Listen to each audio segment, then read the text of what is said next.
Hi, everybody, and thank you very much for joining our webinar. We're joined by the one and only Mordy from Wix. I'll leave you to do your own introduction and everything and hand over to you in a second. But as I said, we've already done the housekeeping roles. So yeah, Mordy, over to you. I've been okay. Hi, I'm Mordy. I'm from Wix. I think I might be the only Mordy from Wix, so it kind of works. I mean, might be the only Mordy anywhere, but no, that's Oh, not true. I know. Rick and Mordy. Well, that's with a T. This is with a D. I do know other Mortys, but they're few and far between. I am the head of SEO brand at Wix. I work to position the Wix brand for SEOs and digital marketers. So a lot of SEO and digital marketing education. Plug? Can I plug? I can plug. Yeah, talk about Okay. Wix. We're all friends We here. have the SEO Learning Hub. You can check out our podcast, Serps Up. We have articles, we have courses, we have resources. Check out the Wix SEO Learning Hub to learn not just about SEO, but beyond SEO as well. So we're at wix.com/SEO/learn. You just Google Wix SEO Learning Hub. Mhm. Exactly. And I think today we're going to be talking about things that go a little bit further than SEO anyway and talk about branding, aren't we? Oh, we're using the B word today. Okay. Oh, sorry, branding, brand. What would you like me Yeah, are to? we allowed to say that in the SEO space?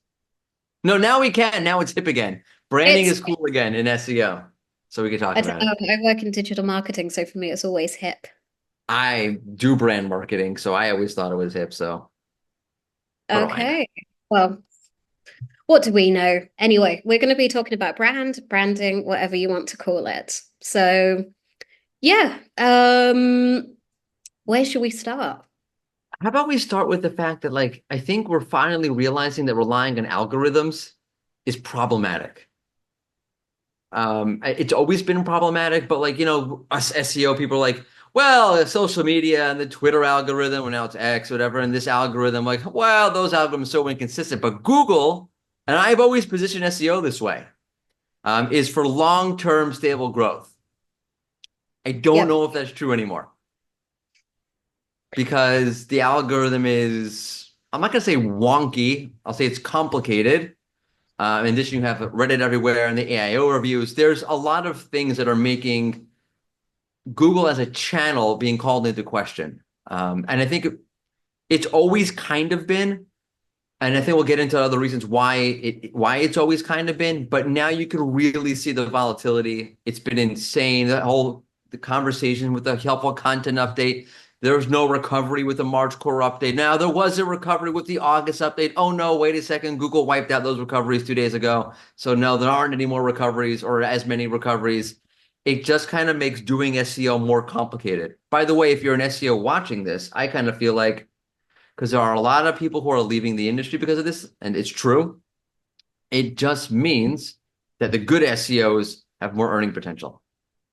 I hope. I agree. Maybe you guys actually want to get involved and write in the chat and tell us what you feel about kind of what's going on with Google nowadays. Because I know from my point of view that it's tough, having been an SEO for a decade and kind of SEOs being very much on the side of Google like it was, say, a decade ago. And now, for example, everything being so, I don't know if I can morally stand by everything that they're doing. And, kind of with the uprise and things like Parasite SEO, giving rankings to maybe their friends, from a psychology perspective. All of you guys who know me, I'm going to go on a psychological rant, but the danger of things like confirmation bias and all that kind of stuff is kind of scary. And I don't think I like the way Google's going at the Yeah, moment. no, it's like let's make it scary for a second. Let's talk about how it could not be scary. Yeah. It's scary because it kind of feels like Google has lost its grasp. Right? Google was always ahead of the game. They always knew what they were doing. Then comes in generative AI, Bing, beats them to the punch. Literally like a day before, Google was going to talk about it or something like that. Bing did a whole like really well received announcement about what has become Copilot. And ever since then, Google feels like it's been playing catch up. It hasn't had its finger on the pulse. And on top of that, and I, by the way, do think it is legitimately hard, or harder than we like to say as SEOs, to get the SERP right. There are changing content trends that Google's trying to adjust to, which you see in Google adding the E for experience. Google's not, didn't pull it out of its rear end. it pulled it out because it saw content consumption trends going towards first-hand knowledge kind of content. You could see that people going to TikTok, and Google announced that, hey, we do want more first-hand content on the SERP in the form of forums and blogs and whatever. And their only choice in doing that was just dumping Reddit, which, by the way, I blame Google for doing. I also blame us because there is no other content to show up. I'm not talking about forums, but like actual blog content. When was the last time you read an article, an SEO article? I think we're guilty of this on the SEO Hub also. How to do an SEO report, how to create an SEO report, how to do SEO reporting. And you go through Gosh. all of the things you need to know about SEO reporting, but do you actually tell me your experience? Like, I did this with a client, it didn't work. You could do this, and that's the best practice. But even though it's the best practice, I wouldn't recommend it. Like, give me an actual take, but no one wants to give an actual opinion on any of the content because we're all trying to rank it and not actually serve users with it. So it is Google's fault. It's also our fault to a certain extent. You can Oh, put it back on Google. Sorry.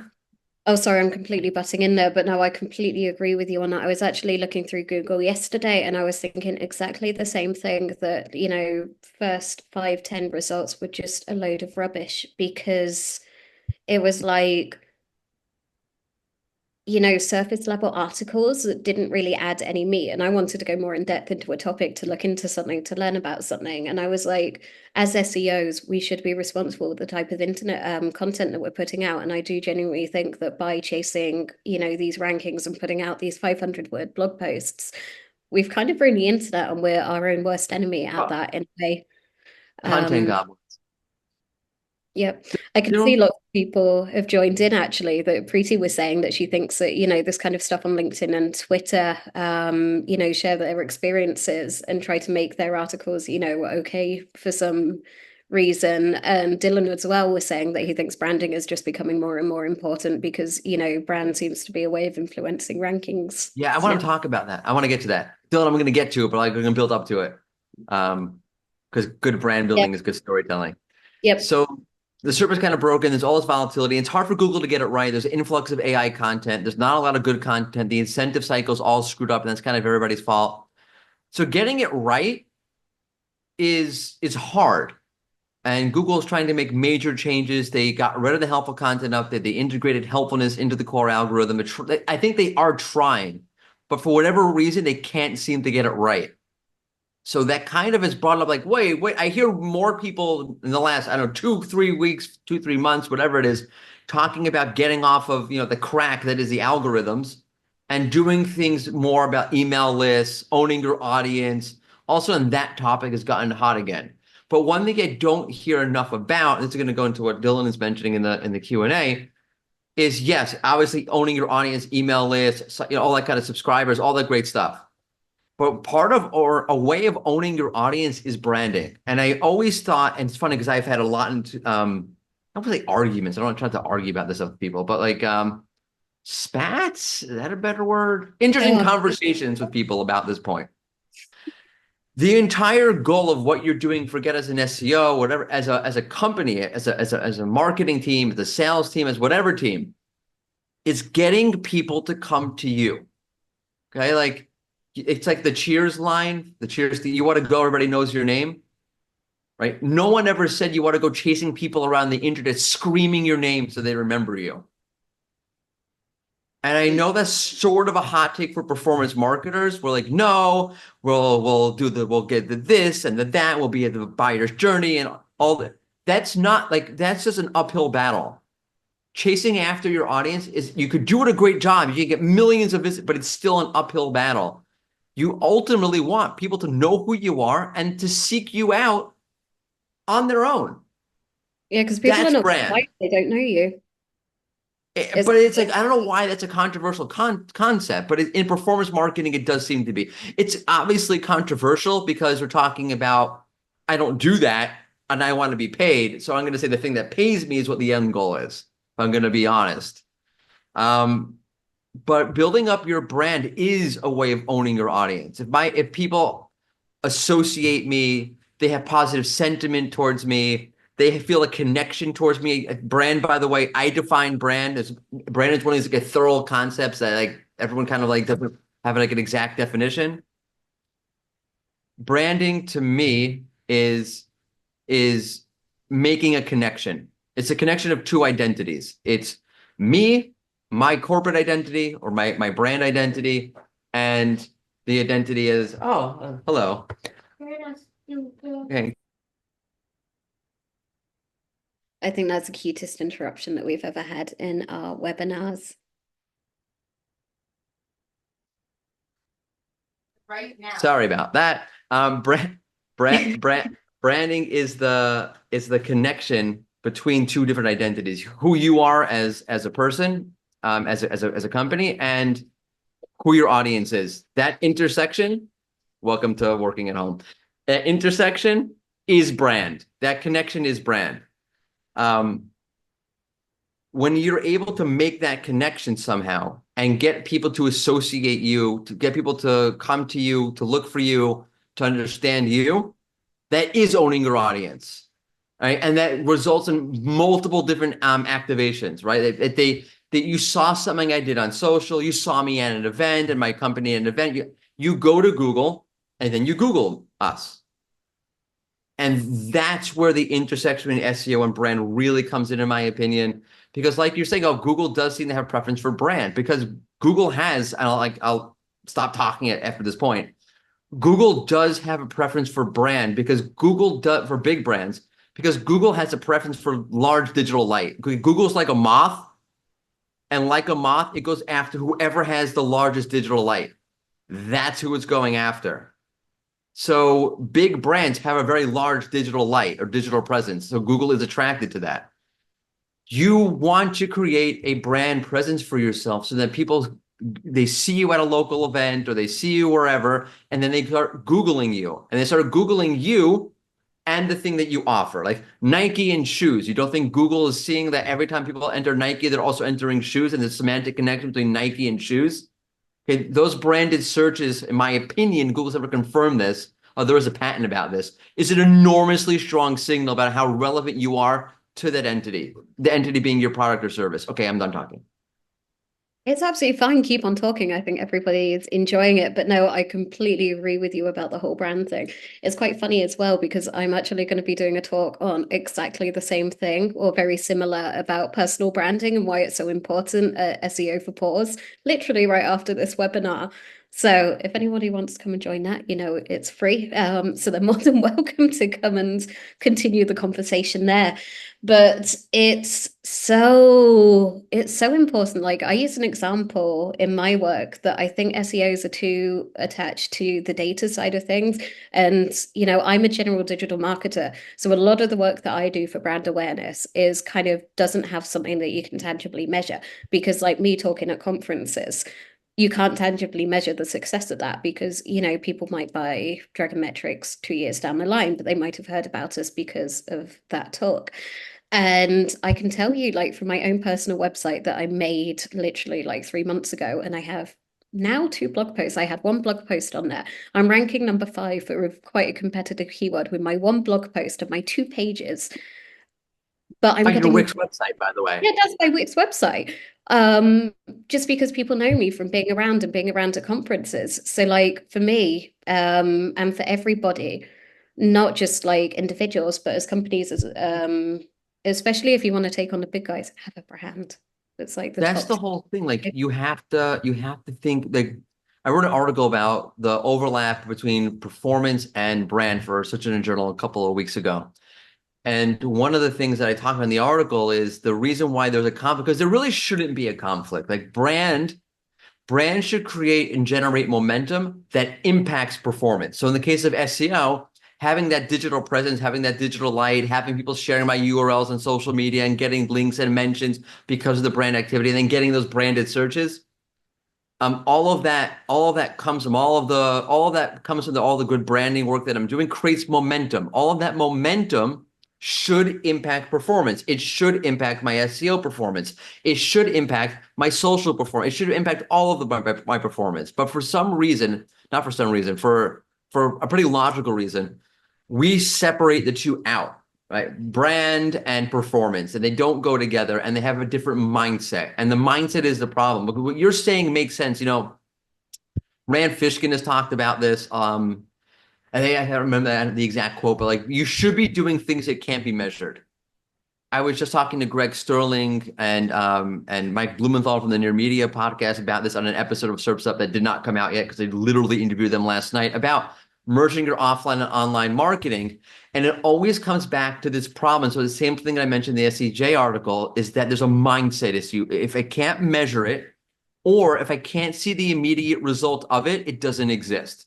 And I don't blame SEOs for thinking this way. I blame the CMOs for making the SEOs think this way. Because, or the head of the agencies, whoever it is. Usually the imperative is get more traffic, get more signups, and get it now. Because, and get it now because I can see exactly how you're doing, which is not true, by the way. You cannot see exactly how you're doing. No, no, I It's not, completely it's a agree. lie. It's an absolute lie because you can't understand, you can't see your potential or the missed potential. Right. So I'm getting a million users and whatever a month to my blog. You can't see the other million that you could have had you done things a little bit differently. So you really can't exactly see it, or you can't see how one activity will help the next activity, which will help the next activity, which will help the next activity, which is how not just life works, but how marketing works. So you can't see it, but because we have all the reporting, we had the GA4s. Well, we have GA4, but no one's using it. We have GSC, we have our Dragon metrics of the world, we have all of our data. We think, all right, well, I know exactly where I stand. I know if I do X, I should do this. And we forget about the mindset that what we do now can set us up differently in the future. And all we think about is the immediate. And that's where brand and performance have a biggest problem. It's not the actual strategies. It's not the actual implementation. The mindset is hands down, is the single biggest problem that divides brand and performance. I agree. We've actually got a couple of questions coming, so maybe we can look at them. So the first one is from Dylan, who says that as an agency SEO, it seems there is only so much that we can do to support and recommend branding efforts. Outside of reviews, good content, and solid foundations of SEO, how would you recommend third-party SEOs be better supporting of the brand building efforts? This is a good question. I'll give you an example. So like I'm a sports nut. So I was looking at some data around like the NFL and looking at some of their branded searches. So the NFL, which is the American Football League, if you're not a sports nut or live in the US, because if you live in the US and you're not a sports nut, you know the NFLs, they're like God in America. They used to have 16 games. There's a reason why I'm telling you the number of games that they have a season. And now they have 17. To get the players to agree to 17, they limited the number of preseason games, saying, okay, you could do one extra real game, but you'll do less preseason games. And the NFL's like, yeah, sure, whoever, no one cares about the preseason. Like, who cares? Those are like, practice games, like whatever, sure, works for us. But if you look at some of their branded data, there's a lot of searches around like preseason games, preseason football, blah, because people are in America are just hungry for football. If you're an SEO and you have access to this kind of data, you should go to the marketing team and say, hey, I know you're coming off in the way you're marketing things like we don't care about this product or we don't care about this angle, or we don't care about this positioning. It's not our thing, but people are actually searching for this. So maybe you should be doing that. Or if you're looking at search demand, like search volume trends, right? So if the brand team is focusing on X, but you're like, wait a second, I think the audience might not be around X. The audience might be around Y. Maybe we should reposition or pivot the messaging a little bit. So SEOs are huge. So much activity happens on Google. And it tells us so much about what people are doing and looking for and everything. We have the keys to that kingdom. We have that data. We have that information. You should leverage that for your position in the agency, at the company. Like, hey, I'm the expert here. I have the information that you need to make better brand decisions.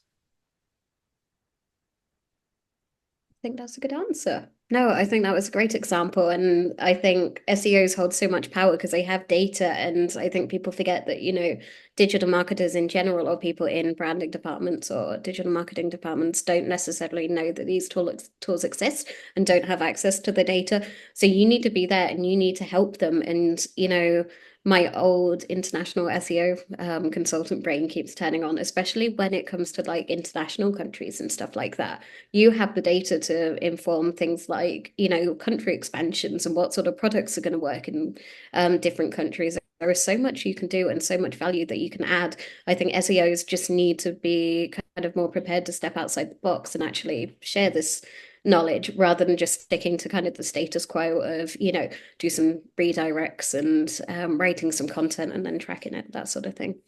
Sure, totally. Yeah, and Preeti was saying as well that there are lots of times when she wants to do things that can't be measured, but sadly she doesn't get to do things like that very often.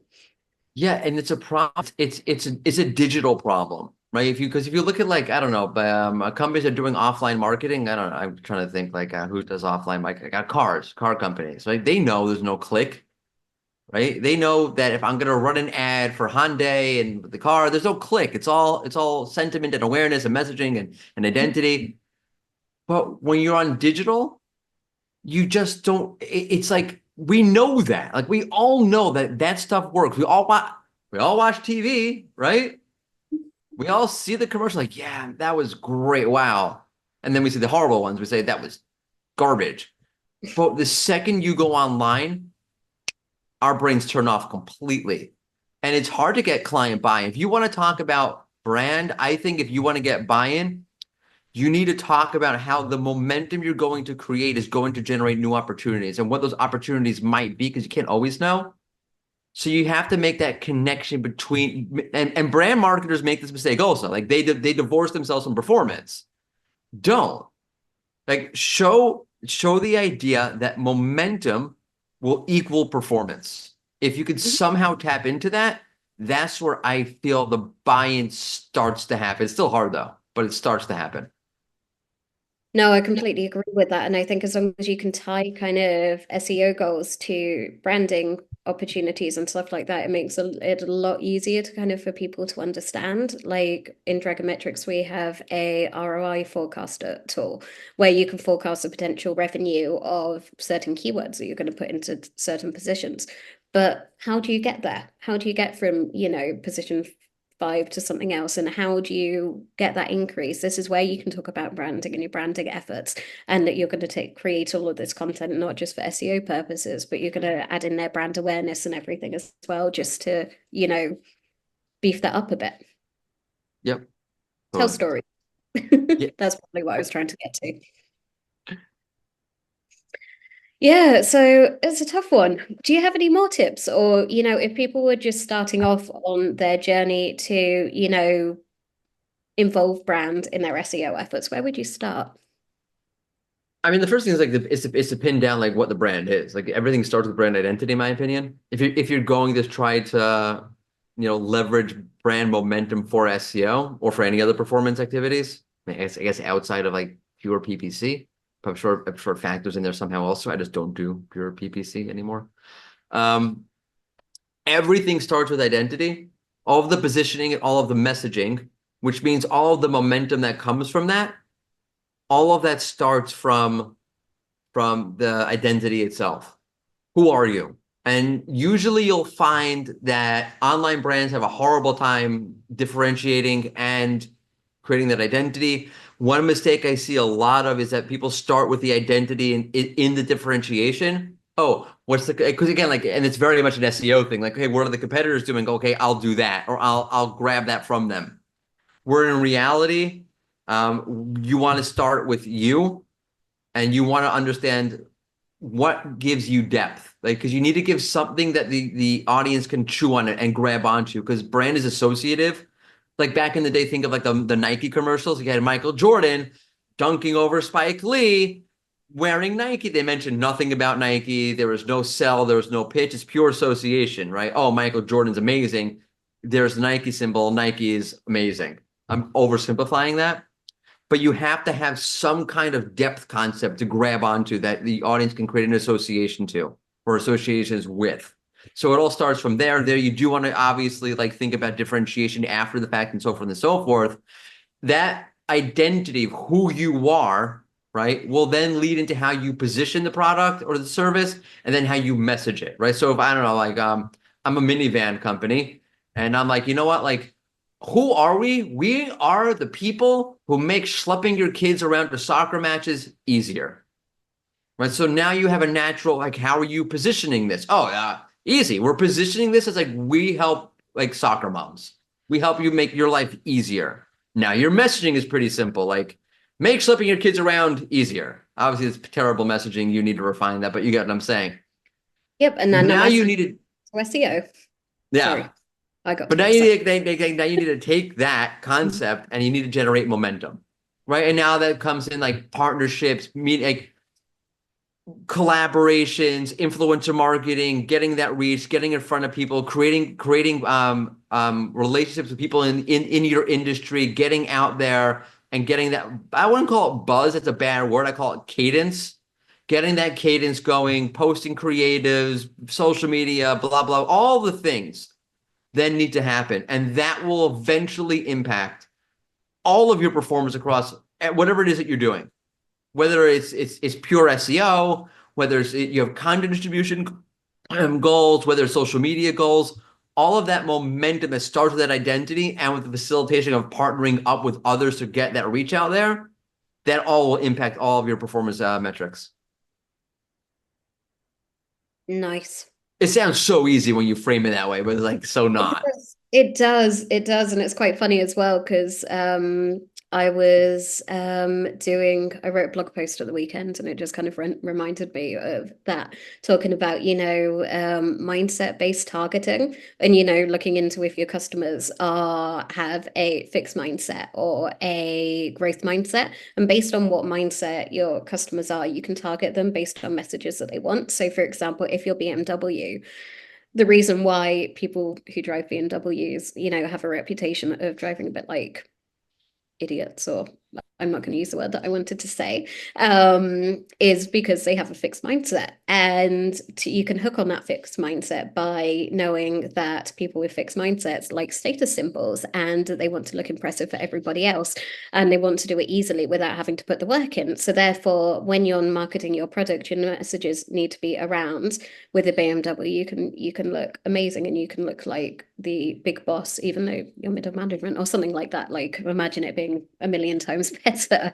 But Just again, this boss, stuff that can exactly boss level straight away. right? Um, and you can by integrating that into your SEO, you can create better landing pages, you can create better content, you can have call to action to actually work. And Right. I think we just forget about these marketing basics that, people have to do.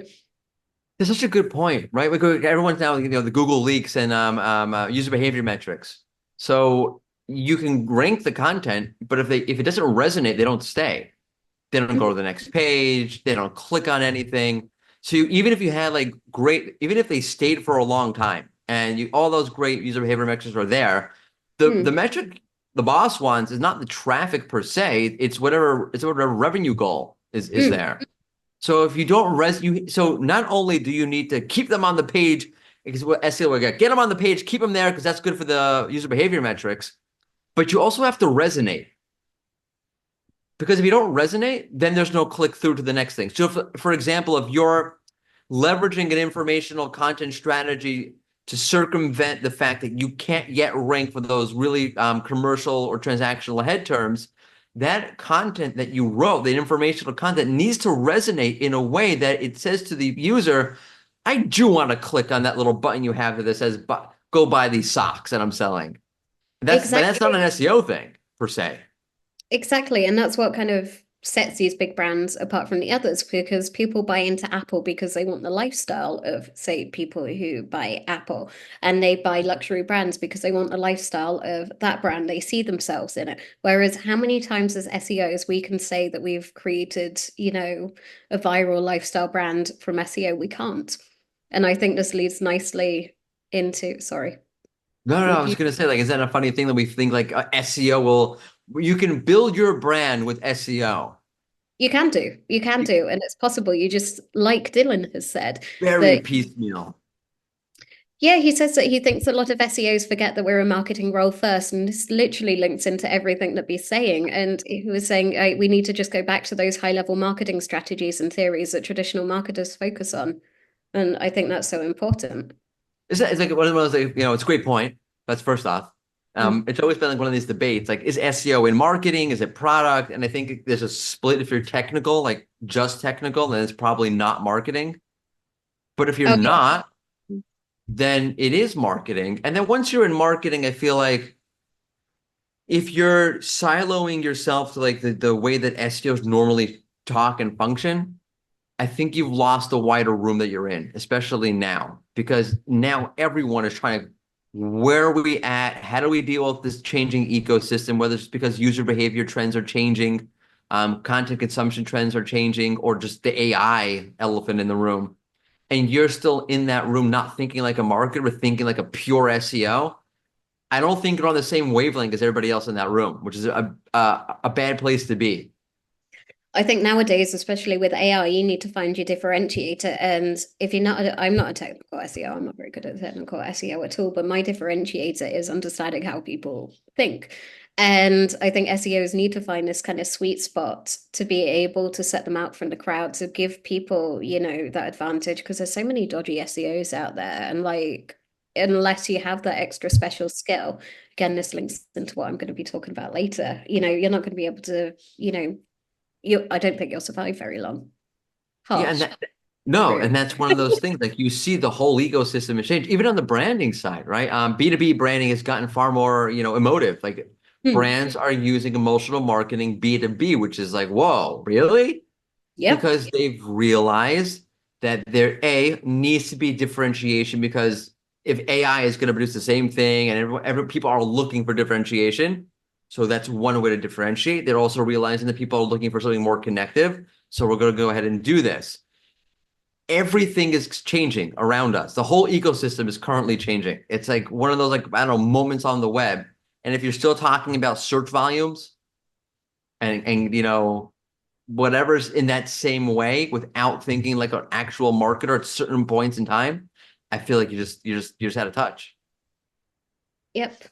Yep. Lots of harsh truths here, but I think they need to be heard. So I don't know. But It's just, SEO is weird. SEO is weird, and I think SEOs are myself Weird. included. We're a funny bunch, aren't we?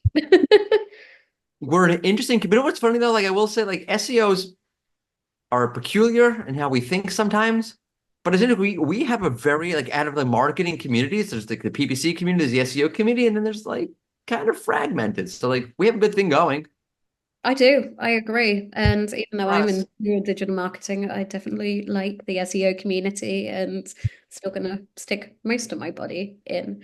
Oh my Yeah. God, that's it's so wrong. But yeah, you get exactly what I mean by that, that you're not going to get rid of me of the SEO industry that way. So yeah, I thought maybe we can open up for questions now, or if you have any closing remarks or closing tips for anybody. Questions? Yes, give us lots of questions. Hmm. I don't have any. I don't know. Okay. Maybe we've been mean to people. I know that.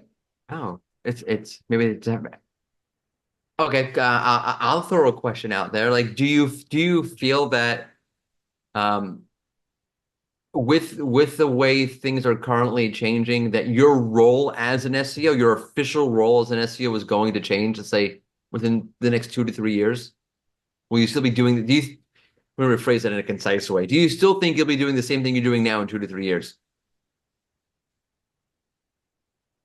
Because you would have asked me 2 or 3 years ago, I would have said if you asked me now, I would probably say no. Oh, What do you, I definitely say no as well. Preeti has agreed and said nope. And we also have an anonymous attendee who said link building taxes is still a must. yeah, you should totally buy a lot of links. No follow links. Buy all of them. No, I'm being facetious. Links is still a real thing. Link building is still a real thing. It's how the internet and Google works in terms of even just indexing and finding pages and traffic, by the way, because links are fundamentally, in my mind, about getting more traffic. If I get a link from ESPN, that's a lot of traffic.